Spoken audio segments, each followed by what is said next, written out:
여러분, 지난주에 받은 말씀 중에서, 설교를 통해서 받은 말씀 중에서 어떤 말씀을 가슴에 가지고 계세요? 이제 제가 매번 설교 첫 마디로 이걸 물어보려고 합니다. 네. 할렐루야. 예, 그렇습니다. 이것은요, 기억력의 문제가 아닙니다. 하나님의 말씀을 가슴에 담는 거는요, 기억력의 문제가 아니에요. 성령의 역사하심 가운데서 하나님의 말씀을 받았는 거예요. 그래서 내가 귀로 들은 말씀이지만 그 말씀이 내 마음 가운데 이 생명의 씨앗으로 떨어졌는가? 이게 중요한 거예요. 이게 중요한 거예요.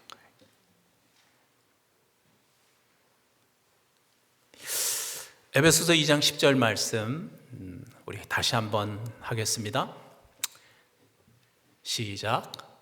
우리는 그가 만드신 바라 그리스도 예수 안에서 선한 일을 위하여 지으심을 받은 자니 이 일은 하나님이 전에 예비하사 우리로 그 가운데서 행하게 하려 하심이니라. 아, 설마 이 말씀 처음 듣는 거야? 오늘 처음 오신 분은 할 수 없지만 그런 생각 가지신 분은 없으시지요? 없으시죠? 기억나시죠? 다시 말씀드리지만 하나님의 말씀의 기억은 성령이 하시는 일입니다. 내가 그냥 기억력이 좋아서 생각난 게 아니고 성령께서 그렇게 해주신 거예요. 그런데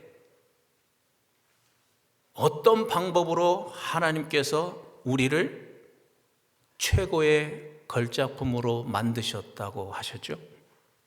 어떤 방법으로? 그것까지 기억하고 아멘을 했다면 진짜 여러분은 걸작품이 된 거예요. 하나님의 걸작품이 된 거예요. 다시 한번 볼까요? 에베소서 2장 4절부터 6절 말씀입니다. 시작. 긍휼이 풍성하신 하나님이 우리를 사랑하신 그 큰 사랑을 인하여 허물로 죽은 우리를 그리스도와 함께 살리셨고 너희는 은혜로 구원을 받은 것이라.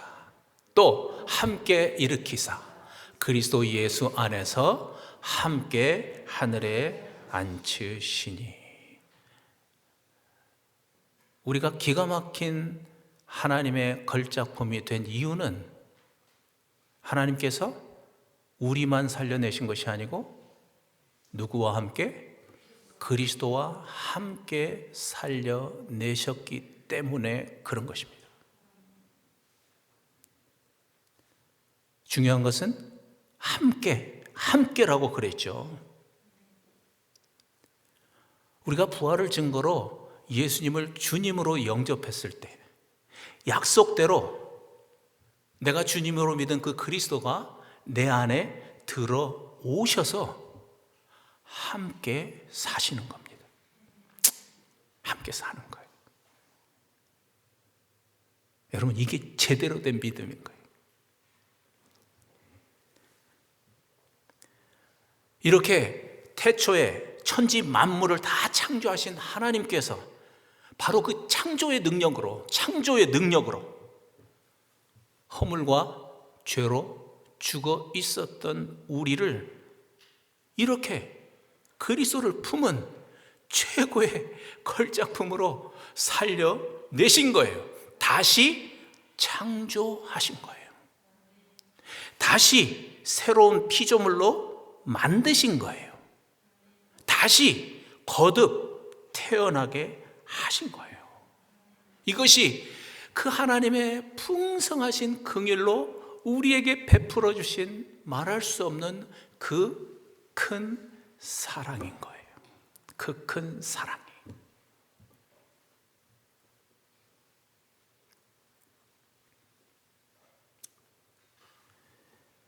그럼 또 한번 생각해 봐요. 자꾸 이 왜라는 질문을 해야 돼요. 아니, 나를 그리스도와 함께 살려낸 것이 왜 하나님의 그 큰 사랑일까? 왜 그것이 나에게 하나님이 주신 그 큰 사랑일까? 왜 그럴까요? 내가 내 스스로 힘으로는 절대로 할 수 없는 그 일을 내 안에 들어오신 그리스도와 함께, 그분의 영이신 성령과 함께 할 수 있게 되었기 때문에 그런 거예요. 나 혼자는 절대로 할 수 없었던 그런 일을 그분과 함께 할 수 있게 됐어요. 그럼 또 왜가 아니고, 그러면 그리스도와 함께 할 수 있게 된 그 일이 구체적으로 뭘까? 또 질문을 해야 돼요. 그 일이 구체적으로 뭐예요? 여러분 감사해요. 정말 우리 10절 말씀 다시 한번 해요. 에베소서 2장 10절 시작. 우리는 그가 만드신 바라 그리스도 예수 안에서 선한 일을 위하여 지으심을 받은 자니 이 일은 하나님이 전에 예비하사 우리로 그 가운데서 행하게 하려 하심이니라. 그리스도 예수 안에서 무엇을 위하여? 선한 일을 위하여 지으심을 받은 자. 저는 이 말씀에 감동했습니다. 이게 얼마나 큰 하나님의 사랑인가. 이게 얼마나 큰 우리가 받은 복인가. 이게 진짜 복이거든요. 이게 진짜 복이에요. 이것을 믿는 것이 우리 신앙생활의 핵심이에요. 핵심.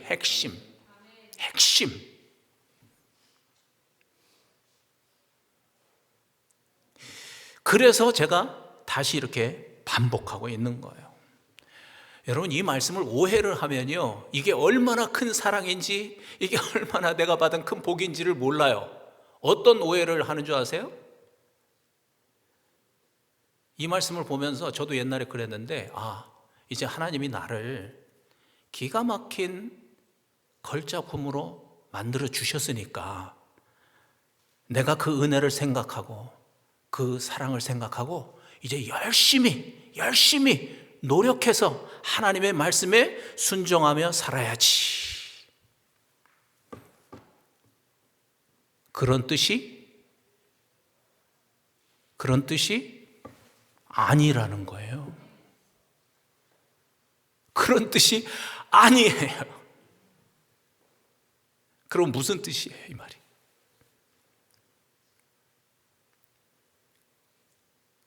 이미 하나님께서 예수 그리스도를 통해서 우리를 하나님의 말씀에 순종하면서 선한 일을 행하는 자로 이미 만드셨다는 뜻이에요. 저 말씀은 이미 만드셨다는 거예요. 다시 말하면 내가 그리스도와 함께 살림을 받았다는 것. 그래서 이제는 내가 그분을 내 안에 모시고 그분과 함께 살고 있는 최고의 하나님의 걸작품이 되었다는 것을 내가 믿으면, 확실하게, 그래서 그것이 실제가 되면 자연적으로 하나님의 말씀에 순종하면서 선한 일을 행하는 자가 되어지는 거예요.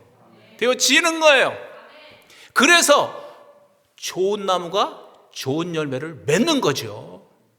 좋은 나무가 된 거예요. 그래서 좋은 열매를 맺으려고 애를 쓰고 노력하는 게 아니고 좋은 나무가 되었기 때문에 그냥 열매는 자연적으로 맺히는 거죠. 당연히 맺히는 거죠. 누구의 능력으로? 그렇죠. 가지의 능력이 아니고 나무의 능력으로, 내 안에 살고 계시는 그리스도의 능력으로, 그 성령의 능력으로 그런 일이 되어지는 거예요. 되어지는 거예요.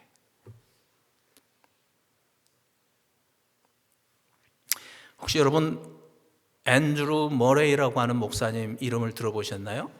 이분이 쓴 회심 일기라고 하는 글이 인터넷에 있더라고요. 그래서 저도 찾아 읽어봤어요. 여러분도 한번 찾아 읽어보세요. 제가 주보에다 써놨죠. 앤드루 머레이 회심 일기. 제가 그 분의 글을 길지도 않아요. 쭉 읽으면서 그냥 폭풍 공감을 했어요. 폭풍 공감. 어떻게 그렇게 그동안 우리가 복음을 통해서 나누어 온 그 말씀을 똑같이 하고 있는가? 같은 말을 하는 사람을 만나면 반갑잖아요.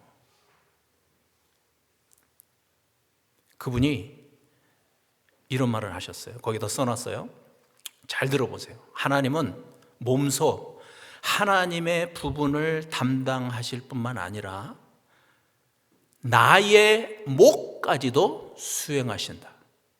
다시 한번, 하나님은 몸소 하나님의 부분을 담당하실 뿐만 아니라 나의 목까지도 하나님이 수행하신다는 거예요.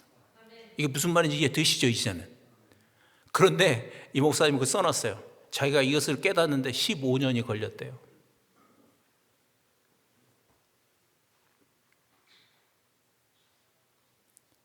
그리고 이 말씀을 이렇게 깨닫게 된 동기, 이유도 써놨어요. 뭐라고 써놨냐면, 내가 죄의 힘 아래에서 전적인 무능력과 절망의 노예 상태를 발견했을 때, 그때에 하나님의 사랑하시는 이 은혜가 나에게 왔다. 좀 설명해 드릴까요? 이 앤드루 머레이 목사님이 15년 동안 깨달은 건 딱 한 가지예요. 자신의 무능력. 자기가 예수 믿는 사람이니까 이 하나님의 말씀에 순종해 보려고 열심히 노력했다는 거예요. 자기 의지를 가지고 하나님의 말씀대로 선한 일을 해보려고 열심히 노력했다는 거예요. 그런데 그 결과가 뭐였어요? 깨달은 건 딱 한 가지, 나의 무능력이었다는 거예요. 내 힘으로는 안 되는 거구나. 내 힘으로는 도저히 안 되는 거구나. 내 의지로는 아무리 혀를 깨물어도 안 되는 거구나. 딱 그걸 깨달은 거예요. 그걸 깨달았을 때 하나님의 은혜가 왔어요. 어떤 은혜? 하나님께서는 하나님의 부분만 하시는 것이 아니고, 그 다음이 중요하죠. 무엇까지 하세요? 하나님이? 내 목까지도 하나님이 하신다는 거예요. 그걸 깨달아 버린 거예요. 그걸 깨달아 버렸어요.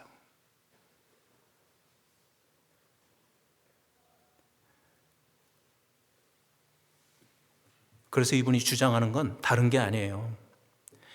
하나님의 말씀에 순종하려고 하는 그 인간적인 의지나 노력을 포기하라는 거예요.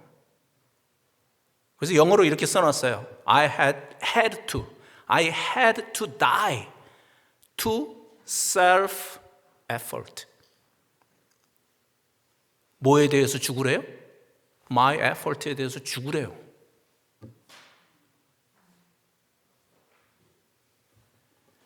우리가 할 것은, 우리에게 필요한 것은 하나님께서 약속하신 그 모든 말씀을 내 노력으로 이루는 것이 아니고 그분이 직접 이루어 가신다는 것을 믿는 그 믿음이 필요하다고 써놨더라고요. 그 믿음이 필요한 거예요. 여러분 기억하세요? 제가 그동안 설교를 통해서 여러분에게 반복해서 했던 말이 있어요. 사랑하려고 노력하지 마세요. 기억나세요? 하나님의 말씀에 순종하려고 노력하지 마세요. 선한 행위를 하려고 노력하지 마세요. 여러분에게 나쁜 행위, 그거 고치려고 노력하지 마세요. 헛일이에요, 헛일. 그렇게 되는 일이 아니에요. 포기하세요.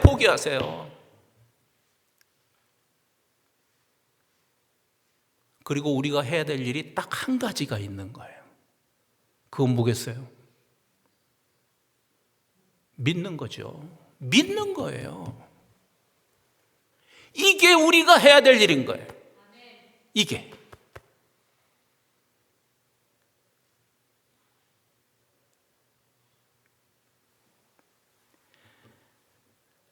하나님 아버지께서 예수 그리스도를 통해서 이루어 놓으신 그 모든 것을 사실로 그대로 믿는 것, 이것이 우리가 할 일인 거예요. 그래서 그동안 말씀을 나눠온 것처럼 부활을 증거로 예수님을 내 안에 주인으로 영접해 드리는 것. 그래서 내가 그분을 영접해 드렸을 때 실제로 약속대로 그리스도가 내 안에 들어오신 것, 그래서 하나님께서 나를 최고의 걸작품으로 만드신 것, 그래서 제일 중요한 것은 그 후에 하나님은 절대로 나를 떠나지 아니하시고 모든 상황 가운데서 자든지 깨든지 나와 함께 지금 살고 계신다는 것, 이걸 믿는 것입니다. 이걸 믿는 거예요. 이게 우리가 할 일인 거예요. 이게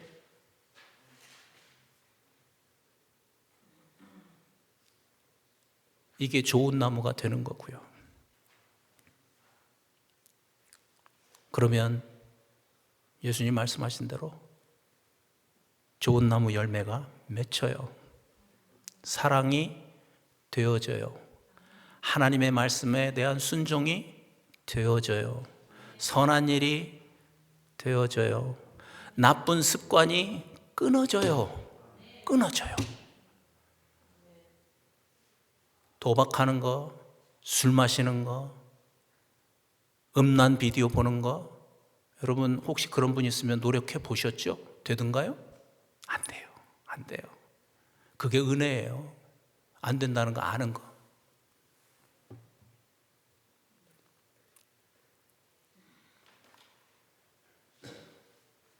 포기해야 돼요.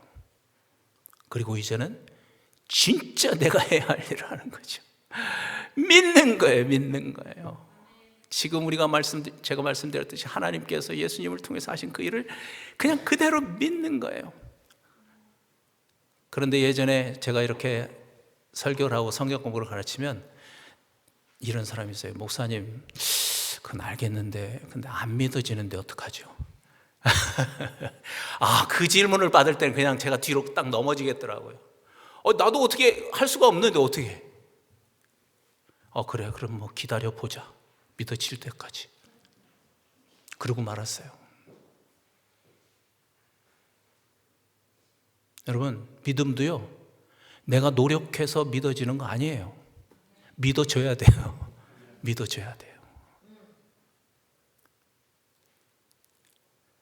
그런데 너무나 감사한 것은 하나님 아버지께서 예수님을 통해서 행하신 이 모든 일을 우리가 다 믿을 수 있도록, 믿어지도록 우리에게 증거를 주신 것을 감사합니다. 여러분, 저는 너무너무 감사해요. 그 증거가 뭐예요? 부활이죠. 부활의 증거를 우리에게 주신 거예요. 그래서 그동안 우리 교회에서 이 요한복음 2장 22절 말씀을 수도 없이 한 거예요. 한번 읽어보세요. 시작. 죽은 자들 가운데서 살아나신 후에야 제자들이 이 말씀하신 것을 기억하고 성경과 예수께서 하신 말씀을 믿었더라. 제가 이 말씀을 처음 만났을 때가 생각나요. 제가 이 말씀을 처음에 딱 보면서 나는 부활이 없어도 하나님의 말씀을 다 믿었는데, 그러니까 내가 믿었으니까 지금 이렇게 목사가 됐고, 하나님 말씀 안 믿었으면 내가 미국까지 왔겠어요? 공부하러? 막 그런 생각이 있는 거예요. 내가 말씀 믿었으니까 이렇게 설교도 하고 성경 공부도 가르치고 그러지. 내가 안 믿었겠어?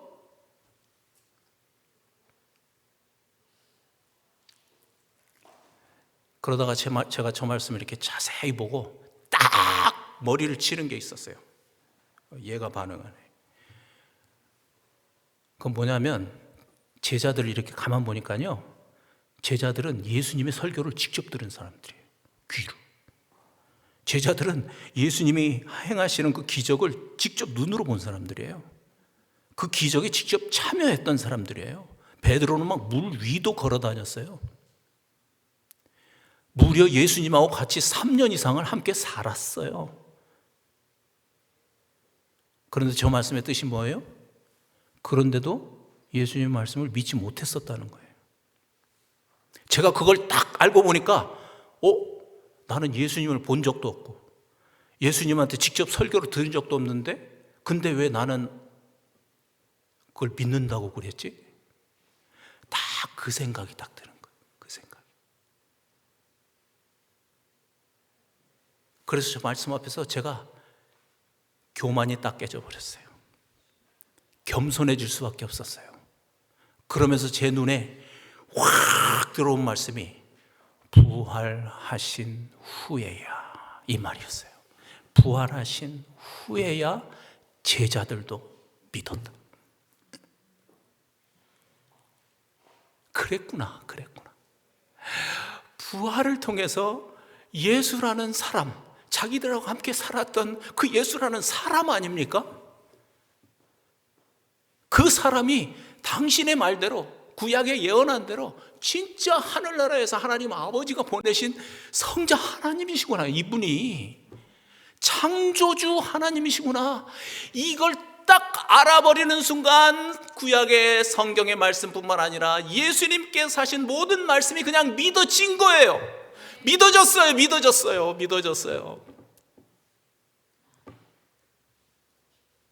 그래서 저도 믿어지더라고요.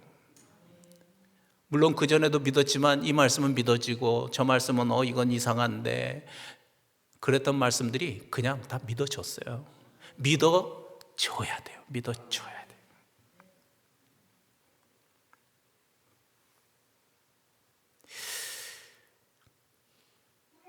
믿는 것 자신의 노력으로 되는 것 아닙니다. 믿어져야 합니다. 기억하세요. 그래서 하나님께서 우리에게 부활의 증거를 주신 겁니다. 그래서 우리도 제자들처럼 그냥 하나님의 말씀을 믿는 것이 아니고 오늘 말씀도 하나님께서 나를 그리스도를 품은 최고의 걸작품으로 만드셨다는 것도 그냥 믿는 것이 아니고 제자들처럼 부활하셨기 때문에 부활을 통해서 그 말씀이 믿어진 것을 믿습니다. 믿어진 것입니다.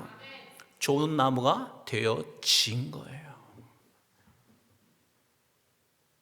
앤드루 모레이 목사님처럼 하나님께서 하나님의 부분을 몸소 행하셨을 뿐 아니라 나의 내가 할 일까지도 하나님께서 하셨구나.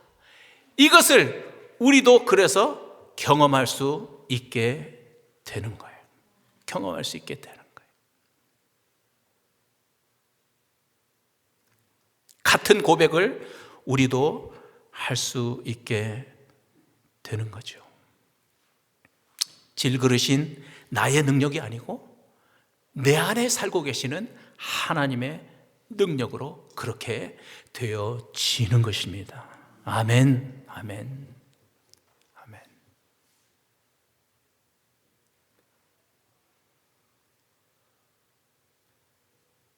그래서 이제 저를 보세요.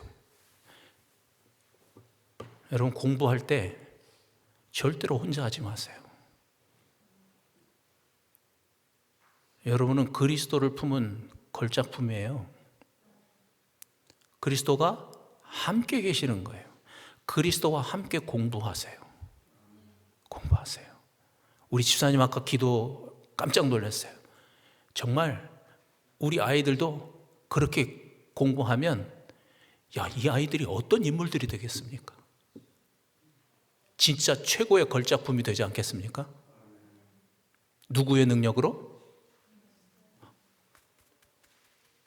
나와 함께 계시는 그분의 능력으로.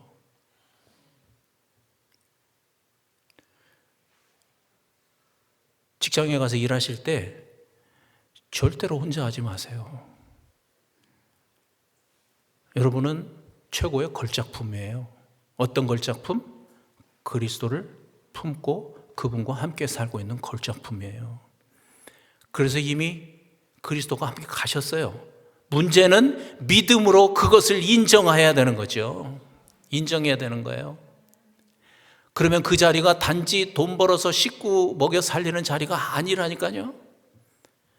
여러분이 무슨 일을 하든지 그 일에 가치가 생기는 거예요. 의미가 생기는 거예요. 말씀드린 것처럼 아이들 양육할 때도 마찬가지예요. 혼자 하지 마세요. 내가 부모라고 해서 내 생각으로 아이들 기르지 마세요.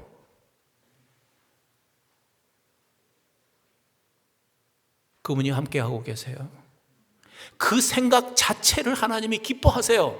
뭐 내가 그래서 뭘 이걸 해야 돼. 그거는 두 번째고요. 정말 내가 나와 함께 살고 계시는 그분과 함께 내가 아이들을 키울 거야. 그 마음을 하나님이 보신다니까요.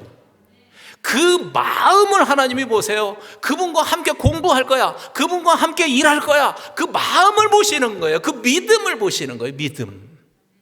그리고 실제로 그렇게 하시는 거죠. 그러면 앞에서 말씀드렸잖아요. 나 혼자서는 절대로 할 수 없었던 그 일들이 내 안에 계시는 그분과 함께 이루어져 가는 것을 눈으로 보게 되는 거예요. 여러분, 이것이 우리 크리스천들의 삶입니다. 이것이 우리 신앙생활하는 재미가 아니겠습니까? 골프 치러 갈 때 혼자 가지 마세요. 운동할 때 혼자 하지 마세요. 집에서 유튜브 틀어놓고 뉴스 보거나 뭐 볼 때 혼자 보지 마세요. 그리스도와 함께 하세요. 함께 하면은요, 이 크고 작은 모든 일들 속에서 하나님의 선하심이 나타나는 거예요. 하나님의 거룩하심이 나타나는 거예요. 그래서 그 일이 의미가 있게 되는 거예요. 그래서 그 일이 가치가 있게 되는 거예요. 하나님이 영광 받으시는 일이 되는 거예요. 우리 교회 구호처럼, 그래서 우리의 삶 속에 세상 사람들은 도저히 알지도 못하는 그 특별한 기쁨이 임하는 거예요. 이거구나, 이거. 하나님의 자녀로 산다는 것이 이런 삶이구나. 그걸 경험하게 되는 거죠. 그런데 우리가 이렇게 믿음으로써 그리스도와 함께 살아난 최고의 걸작품이 될 때 또 하나님께서 우리에게 주시는 아주 소중하고 귀한 선물이 있어요. 그건 다른 것이 아니고 교회입니다. 교회. 하나님의 성전된 교회를 우리에게 선물로 주세요. 그 말씀을 잠깐 나눠보고 에베소서 2장 20절 말씀 한번 같이 보실까요? 시작. 너희는 사도들과 선지자들의 터 위에 세우심을 입은 자라. 그리스도 예수께서 친히 모퉁이 돌이 되셨느니라. 지난주 말씀 아마 기억하실 것입니다. 이스라엘 사람들은 집을 지을 때 터를 고른 다음에 가장 먼저 뭘 갖다 놓는다고 그랬어요? 모퉁이 돌을 갖다 놓는 거예요. 코너스톤. 그러니까 이 모퉁이 돌을 놓는 위치에 따라서 건물의 위치가 달라지겠죠?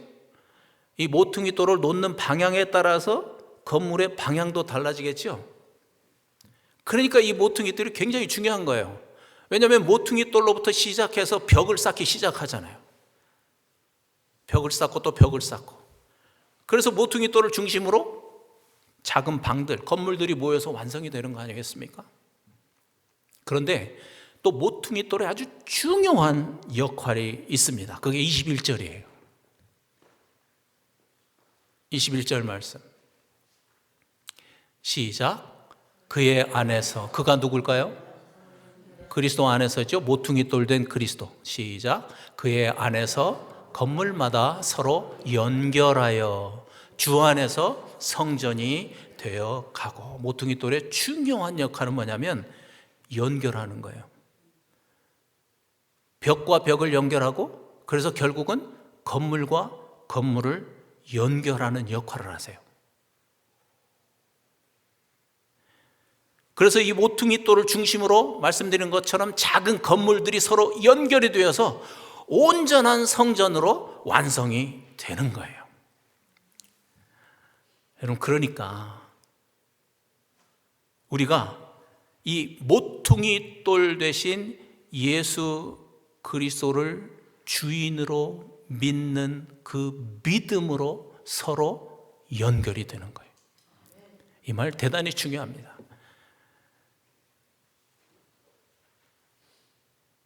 예수님을 주인으로 믿는 그 믿음, 그 믿음으로 우리가 서로 연결되는 거예요. 그래야 건강한 관계가 돼요. 그래야 영원히 깨어지지 않는 그런 관계가 돼요. 그래야 단지 인간적인 그런 모임이 아니라 하나님이 임재하시는 그런 거룩한 성전이 되는 거예요. 그래야 그 하나님의 임재 안에서 서로 아끼고 사랑하는 그런 관계가 되어지는 거예요. 다시 말씀드리지만 다른 어떤 것이 아니라 예수 그리스도가 주인 되신 그 믿음으로 우리가 서로 연결되면 자연적으로 우리는 하나가 되는 거예요. 그래서 자연적으로 하나님이 임재하신 하나님의 거룩한 성전이 되어지는 거예요. 이것도 자연적으로 되는 거예요.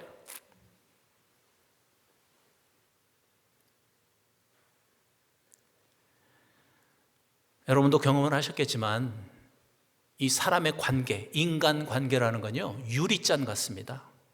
무슨 뜻이에요? 언제든 깨어질 수 있다는 거예요. 생각해 보세요. 저 사람이 좀 마음에 들어서 내가 가까이 가가지고 친구로 아니면 서로 이렇게 좋은 관계를 맺었다고 생각해 보세요. 항상 좋을까요? 때로는 좋지 않은 모습도 보이지 않겠습니까? 그러면 그때 그냥 그 관계는 깨져버리는 거죠. 저 사람하고 내가 성격이 좀 맞는 것 같아.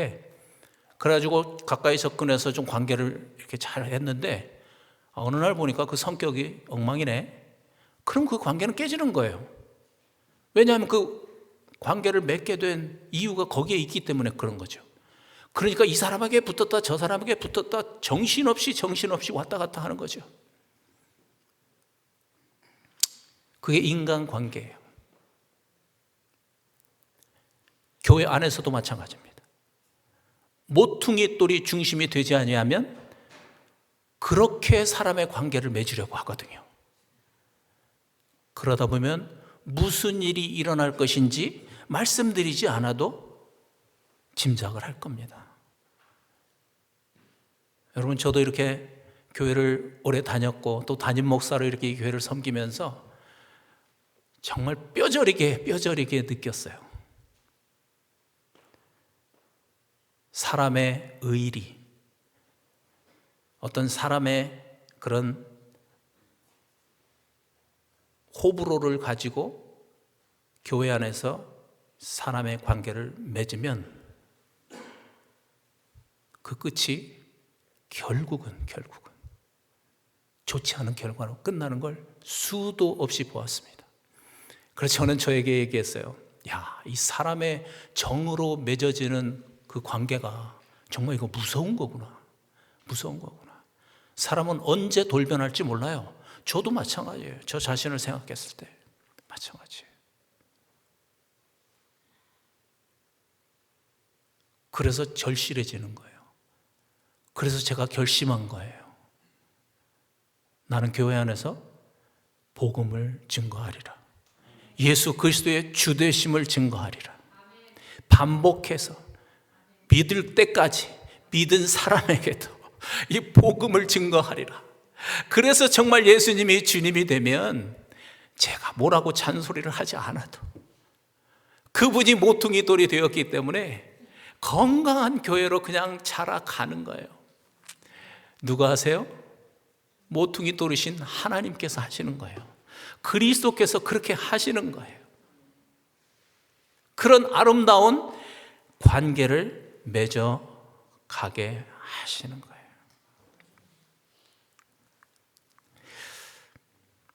그런데 22절에는 이런 말씀도 하고 계십니다.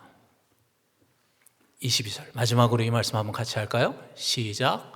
너희도 성령 안에서 하나님이 거하실 처소가 되기 위하여 그리스도 예수 안에서 함께 지어져 가느니라. 중요한 것은 여기서도 역시 함께네요. 함께. 예. 교회는요, 혼자 지어져 가는 것이 아니라 함께 지어져 가야 합니다. 다시 말하면 우리는 서로가 필요합니다. 서로가 필요해요. 여러분, 제가 필요하시죠? 저도 여러분이 필요해요. 우리 서로 필요해요. 무엇을 위해서? 건강하게 자라가기 위해서, 건강하게 지어져 가기 위해서, 하나님의 교회가 계속해서 건강하게 성장하기 위해서는 우리 서로가 필요한 거예요. 믿음이 좋은 사람도 필요하지만 심지어 믿음이 연약한 사람도 필요해요. 믿음이 없는 사람도 필요해요. 서로가 필요해요. 서로가 필요해요.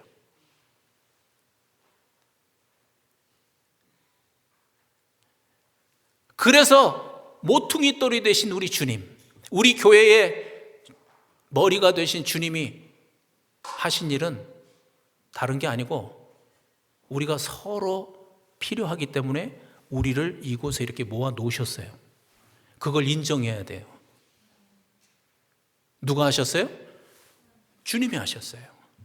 우리 교회의 머리 모퉁이 돌은 주님이신 것 우리가 믿습니다. 그렇죠? 그러니까 이 몸이 된 우리, 지체가 된 우리를 모아 놓으신 분도 주님이신 거예요. 주님이신 거예요. 저는 언젠가 그걸 깨닫고 정말 우리 교회에 한 번이라도 발을 들여놓는 사람들이 너무나 귀하게 보이더라고요. 이분이 뭐 믿음이 없어서 자기가 오늘 뭐 어디 갈 데 없으니까 교회나 가볼까? 그러고 왔는지도 몰라요. 그럼에도 불구하고 그 걸음은 누가 인도하셨어요? 교회의 주님 되시는 그리스도가 인도하신 거예요. 본인은 그냥 왔다고 할지 몰라도.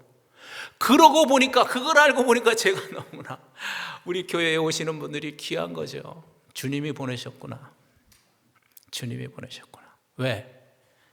그를 위해서도 보내셨지만 나를 위해서도 보내셨구나. 왜? Building together. 우리가 같이 지어져 가야 하기 때문에, 그래서 필연적으로 우리를 서로 이렇게 만나게 하신 것입니다. 할렐루야, 할렐루야. 이게 하나님의 은혜지요. 여러분, 그래서요, 교회 오는 것도 물론이지만 이 스몰 그룹 목장 모임 같은 데 가는 거, 그런 거 너무 불편하게 생각하지 마세요. 모임에 가셔야 돼요. 가서 어떤 때는 좀 쓴소리도 좀 들어야 돼요. 나하고 별로 생각이 같지 않은 사람들하고도 좀 부딪혀 봐야 돼요. 왜요? 부딪힐 때 어떻게 되는 거예요? 나의 모난 부분이 동글동글해지잖아요. 바닷가에 있는 돌들이 왜 동글동글해요? 파도가 들어올 때마다 서로 부딪혀가지고 그 모난 부분이 다 없어져 버렸잖아. 동글동글해지잖아요. 교만을 내려놓고 겸손하게 정말 나를 그곳에 갖다 놔야 돼요. 주님이 그렇게 하라고 우리 교회 공동체 안에 부르셨고 또 목장 안에 불러주신 거죠. 예. 결국 하나님께서 그렇게 하셨다면 결국 하나님께서 또 그 일을 이루시는 겁니다.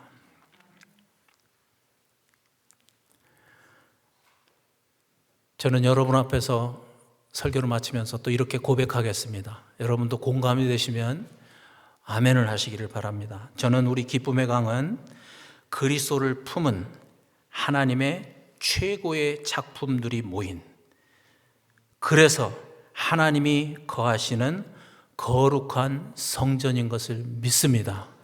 여러분도 그렇게 믿으십니까? 아멘. 아멘. 그래서 우리의 모퉁이 돌은 예수 그리스도이신 것을 믿습니다. 여러분도 그렇게 믿으시죠? 아멘. 그리고 마지막으로 우리 교회 안에서 함께 지어져 가도록, 함께 성장하도록, 우리가 서로 만날 수 있도록 만남의 축복을 주신 분도 교회의 머리가 되시는 우리의 주님이신 것을 믿고 감사합니다. 아멘. 아멘. 여러분